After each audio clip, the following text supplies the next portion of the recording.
Hi everyone, this is Silver Wattle. So I think yesterday, Mihoyo just released a post on their official news forum about the upcoming version 1.1 update. So in today's video, I'm just gonna quickly go through the content of this post and discuss some of the contents of the upcoming update and whether or not it's good for the player base. Alright, let's get started. So, version 1.1, a new start approaches about reputation and exploration progress. As a new version update in November draws near, travelers must certainly be growing curious as to what the new version may hold. So today, please allow me to introduce everyone to some of the new content you will see in this update. The city reputation and exploration progress systems. It's pretty interesting. Alright, City Reputation System. In version 1.1, we will unveil a brand new system called City Reputation. By interacting with certain NPCs, you will be able to accept requests to complete and increase your reputation. As your reputation level increases, you will unlock various reputation rewards. Unlock criteria. Reach adventure rank 25 or above to unlock the City Reputation System. Mondstadt Reputation. Complete the Archon quest, The Outlander Who Caught the Wind, Prologue Act 1. Liyue Reputation. Complete the Archon quest, Farewell Archaic Log, Chapter 1, Act 2. Reputation is divided into Mondstadt Reputation and Liyue Reputation. After unlocking Mondstadt Reputation, travelers can view their Mondstadt Reputation by talking to the Knights of Favonius coordinator, Hertha. After unlocking Liyue Reputation, travelers can view their Liyue Reputation by talking to the Ministry of Civil Affairs Secretary, Miss Yu. Right. So, I think this is a good thing that we're getting this new reputation system. It's adding more content into the game. So I'm guessing we'll just be doing a lot of quests to progress our reputation level. And each time we level up, we'll get some sort of reward, right? So that's definitely a positive thing. The only thing I worry about is the relatively high requirement, right? To unlock the reputation system, you need to be adventure rank 25. So I think for most of us players who've started playing, since release, adventure rank 25 isn't really a big problem. But for new players, I would expect that a lot of them would probably find more enjoyment by progressing the story at the same time they're progressing the reputation system. So I feel like it doesn't really make sense, right? They're making they're enforcing such a high requirement before you can start working on it. And also, I think with Liyue Reputation, this quest, Farewell Archaic Lord, Chapter 1, Act 2, I think you can only do it after you hit adventure rank 29, if I remember correctly. So, I don't know. I definitely think they should lower the requirements so people can, do the reputation quest while they're doing the main quest in each region, rather than, finishing the main quest and then having to come back to that area to do all the reputation quests. I think that would be better. Alright, let's move on. So the next part, how to increase reputation. Region quests, complete various quests in Mondstadt and Liyue to increase your reputation in each city. Okay. World exploration, open chests, find elemental oculi, unlock waypoints, and complete other exploration activities in Liyue and Mondstadt regions to increase your exploration progress in each region. So that goes back to what I was talking about, right? World exploration. Before you hit adventure rank 25 and before you finish all these quests, I'm sure a lot of people would be doing a lot of these things anyways, right? A lot of people will be, exploring the world, opening chests, finding all the elemental oculi, unlocking the waypoints. So I think it will make a lot more sense if they reduce the requirement to unlock the city reputation system so people can progress their reputation while they're doing the main quests in each area. Alright, bounties. Hunt down and defeat the bounty targets to increase your reputation in that city. The list of bounties will be refreshed every Monday. Each week you can complete up to 3 bounties in total across all cities. I don't know what I think about this actually. You only get to do 3 bounties a week. think that's not enough, right? I assume bounty just means that you go around and you hunt down, a mini boss of some sort, or maybe one of the elite bosses, but you only get 3 every single week, and that is across all cities. I don't know. I feel a little bit disappointed. Alright, lastly, requests. Complete requests from the local residents to increase your reputation in that city. The list of requests will be refreshed every Monday. Each week you can complete up to 3 requests in total across all cities. I think same problem. You're being limited on how much you can progress per week. And 3 requests, that's not a lot. I mean, I assume these requests are relatively short, similar to your daily quests. So, I don't know. Alright, let's move on to the rewards. As you increase your reputation level, you will unlock gadget blueprints, special city features, name cards, recipes, wind gliders, and other rewards. Now, let's look at those rewards in more detail. Wow, that's nice. Okay, so, reputation gadgets, Anemonculus Resonance Stone and Geoculus Resonance Stone. How to obtain blueprints. Reach reputation level 2 in Mondstadt to obtain the Anemonculus Resonance Stone crafting blueprint. Reach reputation level 2 in Liyue to obtain the Geoculus Resonance Stone crafting blueprint. After using a blueprint, you will be able to craft the reputation gadget at a crafting bench by consuming the materials required. Okay, it seems like the materials you need isn't the material requirement isn't very high. You only need 5 dandelions. I believe that's Cecilia. It's a flower you can find at the top of the big cliff place, and one I forgot the name. 1 ore, which is nice. So after using an Oculus Resonance Stone, a blue area will appear on your map. Search for the elemental Oculus in the blue area. Okay, that's interesting. Alright. I'm not sure if you can see this, I guess this short video, but so the idea is that you use the item, and the item will show you an area where you should search for Anemonculus or Geoculus. But from what I can see from this video, a big problem is that the area is just way too big. Does that make any sense? Like, what the hell is the point? I mean,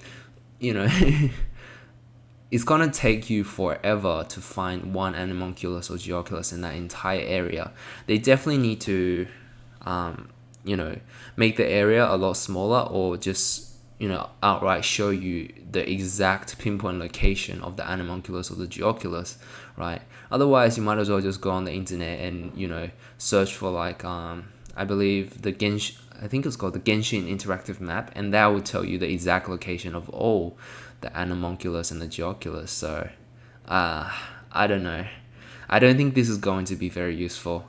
It probably lead to a lot of players wasting a lot of the time, looking for one Anemonculus in such a big area. I don't know. Yeah, they definitely, I think it would be a lot better if they just show us the pinpoint locations and maybe increase the material requirement to craft each one of these. Alright, when an elemental Oculus appears on your mini-map, the blue area would disappear.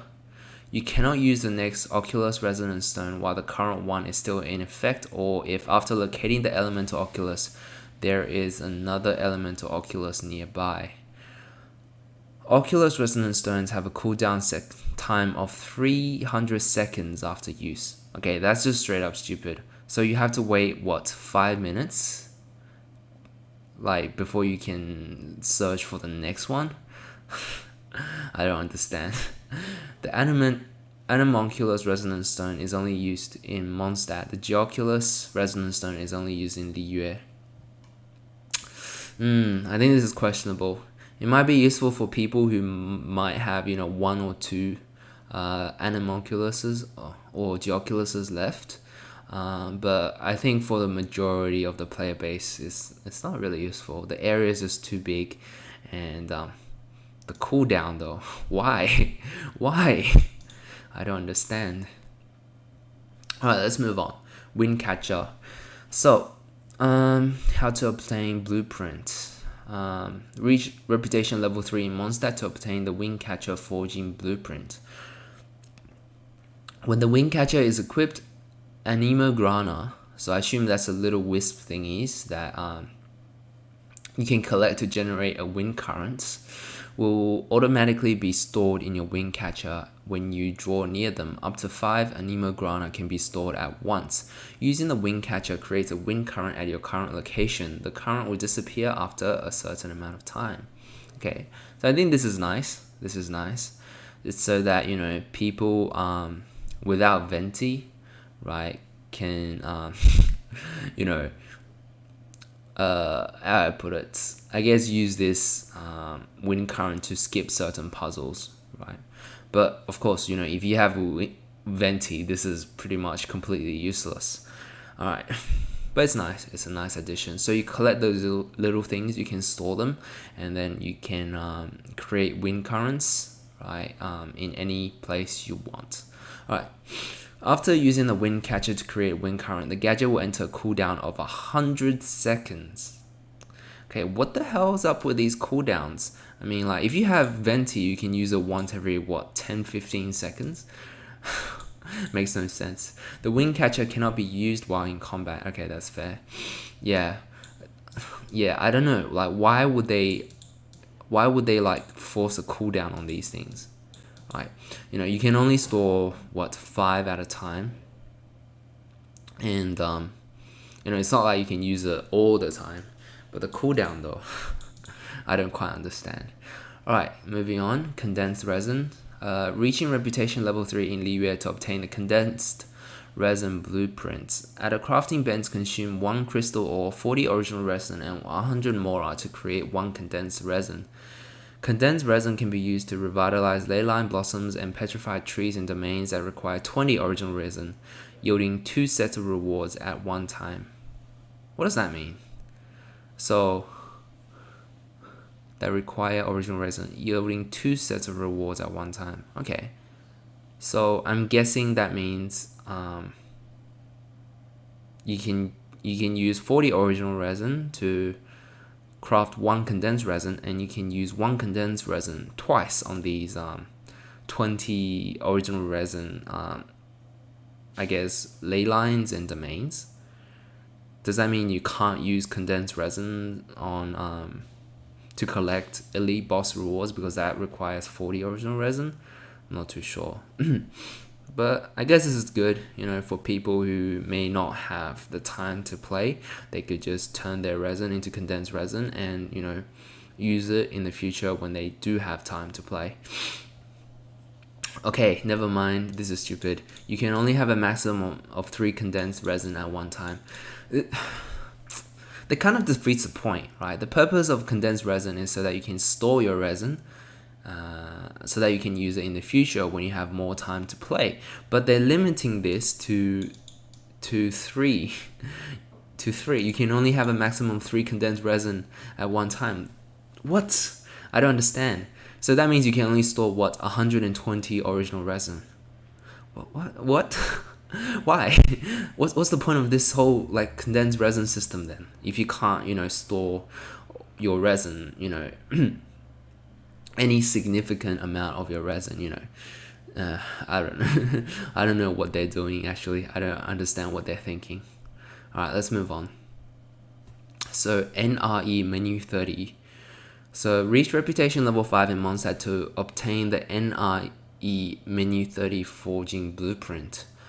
When NRE Menu 30 is equipped, you will be able to quickly consume food without opening your inventory. This gadget can hold 1 variety of HP recovery dish and 1 variety of revival dish. NRE Menu 30 will automatically offer the dish that best matches your party situation at any given time.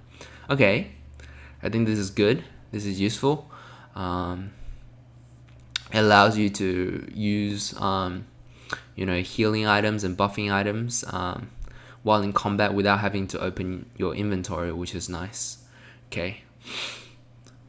When a character in your party falls in battle, the NRE Menu 30 will automatically switch from offering the HP recovery dish to the revival dish. Okay, that's nice, that's nice. I think this is a good addition to the game. It'll make combat a lot more interesting, and it'll, I guess, encourage, right, people to use food items, because I know a lot of people with healers, they never touch any food items, and I'm guilty of that as well. So that's good. Alright, moving on. Adepti Seeker Stove. Reach Reputation level 5 in Liyue to obtain the Adepti Seeker Stove crafting blueprint. Use this gadget to create a portable stove in front of you. This gadget will break if you enter combat near the stove. What? Wait, so this gadget is only one-time use. So every time you want to create a portable stove, you have to craft like one of these gadget. Okay. After creating a stove, this gadget will enter cooldown for 300 seconds. Okay, once again, why do you need to add these cooldowns? After the cooldown period is over, the Adepti Seeker Stove will automatically disappear. Okay, I guess this is good. I mean, it's not going to make a huge difference, but if you really need to cook on the go, then you could definitely use this. Alright, now this is the exciting part. Portable waypoint. So reach reputation level 6 in Mondstadt to obtain the portable waypoint crafting blueprint. Use the portable waypoint to create a temporary waypoint at your current location. This waypoint will last for 7 days. Wow, that's really nice. So it makes it a lot convenient to get to certain places, such as some of the bosses. I believe the weekly wolf boss is kind of a pain in the ass to get to, because you have to probably spend like a minute or two running from the nearest regular waypoint. But yes, this is definitely a very nice addition to the game. So for example, if you have like a daily farming spot, right, where you always go and farm every single day, it might be nice to place a temporary waypoint there, and you'll be able to easily teleport to that place for an entire week. Okay, a portable waypoint marker will appear on your map. Select this marker to teleport there. Only one portable waypoint can exist at any one time. This is stupid. This is actually stupid. I mean, they're adding a lot of these nice things, but they're also at the same time implementing a lot of cooldowns and limitations on how much you can use these things. So I'm not sure what's the idea, right? I mean, it's nice to have these things, but like, come on, like why do you have all these cooldowns? Okay. After creating a waypoint, the portable waypoint will enter cooldown for 60 seconds. Creating a new waypoint will automatically destroy all your last created waypoint. I don't know. Too many limitations, right? Alright, let's move on. Anemo treasure compass and Geo treasure compass. So how to obtain blueprint. Reach reputation level 6 in Mondstadt to obtain the Anemo treasure compass forging blueprint, and reach reputation level 6 in Liyue to obtain the Geo treasure compass. Okay. Upon use, a prompt will appear directing you towards the nearest chest in the vicinity. Follow it to find the chest. Okay, that's nice. If there are no chests in the vicinity, the gadget will enter cooldown for 5 seconds after use. If a chest is found, the gadget will enter cooldown for 30 seconds after use. Anemo treasure compass can only be used in Mondstadt. The Geo treasure compass can only be used in Liyue. Okay, this is very nice. It'll help a lot of players to find the any remaining chests in the world. Yeah, that's nice. I think this is good. This is a very cool gadget to have.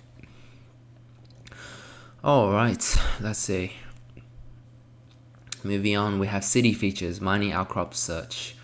So, reach reputation level 2 in Mondstadt to unlock Mondstadt mining outcrop search. Reach reputation level 2 in Liyue to unlock Liyue mining outcrop search. So, after the feature is unlocked, talk to Wagner, the blacksmith in Mondstadt, or Master Zhang in blacksmith in Liyue. They will tell you where to find the ore deposits in the region, and the markers will appear on your map. You will be able to obtain crystal chunks from the ore deposits. After reaching Adventure Rank 30, you will also be able to mine magic crystal chunks. Okay, that's nice. That's very nice. So, even without characters such as Ningguang, you'll be able to see where the ore deposits are located around the map. Alright, merchant discounts. Reach reputation level 4 in Mondstadt to unlock discounts at the Good Hunter and Mondstadt General Goods. Reputation level 4 in Liyue to unlock discount at the One Min Restaurant and Second Life.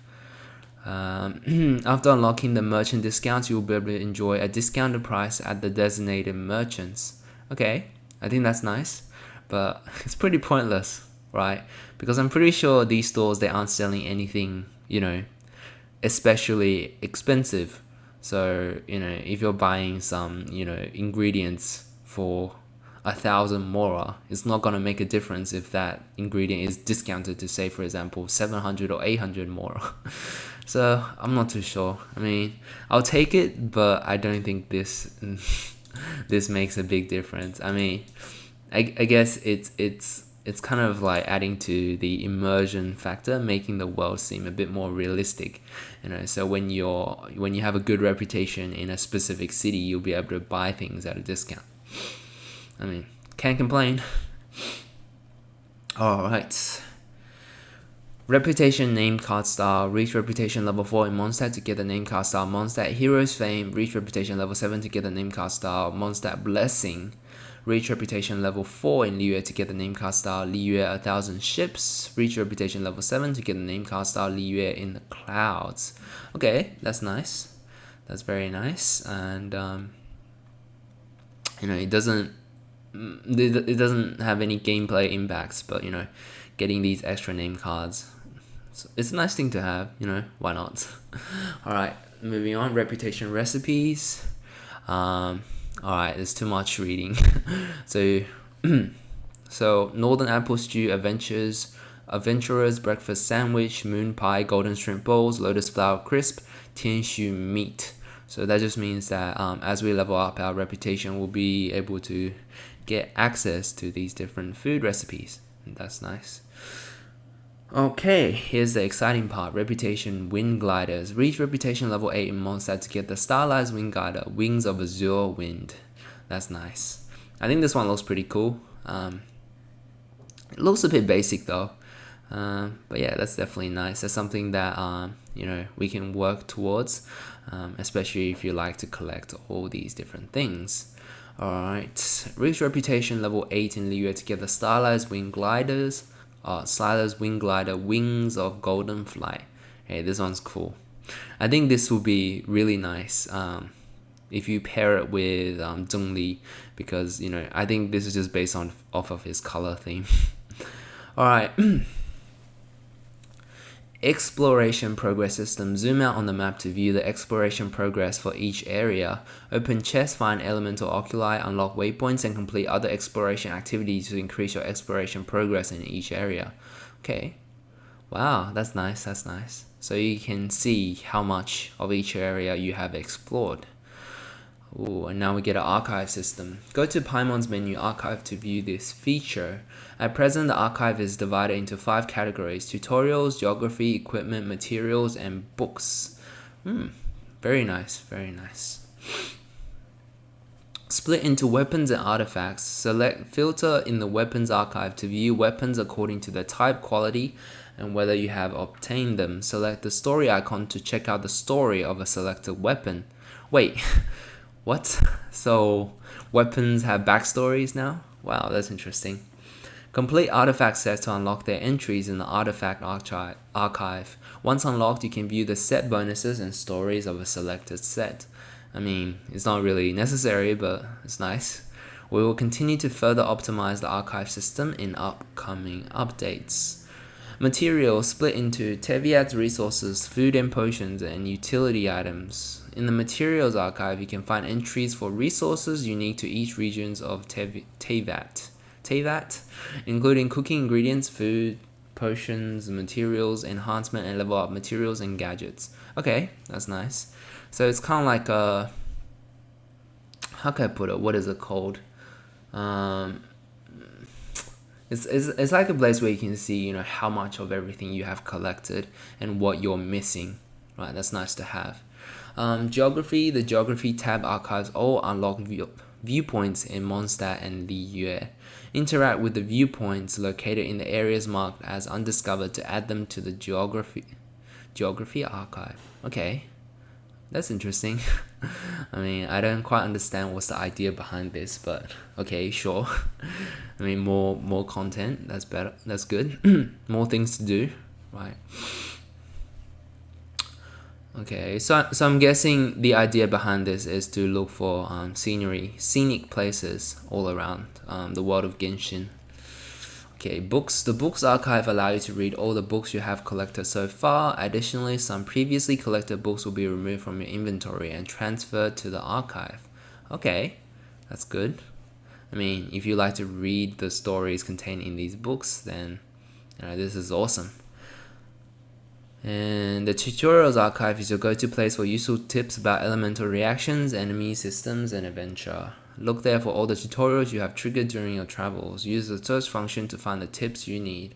Okay, that's nice. So, maybe if you forget something, you can go back and look for the relevant tutorial or tips. That's great. It's nice to have. Okay, character archive system. Apart from the regular archive mentioned above, version 1.1 will also introduce the character archive. Go to the Paimon menu, character archive to view this feature. In the character archive, you can check when exactly each character joined your team, select detailed buttons for more information on the attributes, constellations, and profile of a selected character. Okay, that's very nice. I like it. The character archive allows you to sort and filter through all characters available in the current version of the game. Okay, that's good. So you can see some of the characters that you may or may not have. And some missing entries will be added to the character archive in future updates. Stay tuned for more exciting news about the upcoming version update. Alright, so that's it for this, I guess, notes on the upcoming 1.1 update. So what I think is that a lot of things they're adding to the game is good. It's nice. There's more content. There's more things to work towards. But as I've been saying throughout, I don't quite understand why they put so many limitations. Everything you use has a cooldown. You can only have one teleport waypoint on the map at any given time. I feel like maybe it would be a lot better if they increase that number to 3. And all the new things with archives and whatnot is nice to have. But I feel like they've kind of ignored the more pressing problem, which is resin. A lot of people are complaining that we don't have enough resin.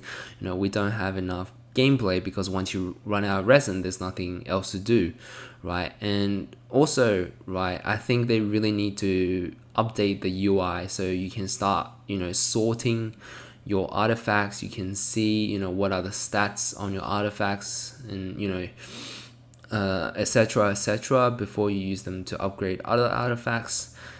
These are some things that I think will be more beneficial, more impactful on the game rather than implementing this whole new archive system and tutorial system and whatnot. But overall, I think it's good.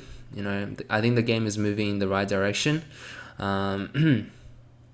We're getting lots of new things to do, lots of new content, so there's nothing to complain. But seriously though, they definitely need to reconsider all these cooldowns, and all these limitations on these new items.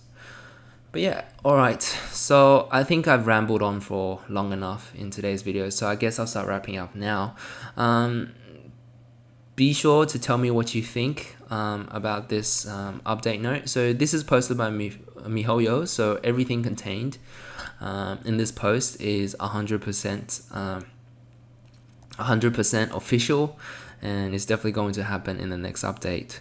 Tell me what you think, and yeah, that's it for me today. Hope you enjoyed this video.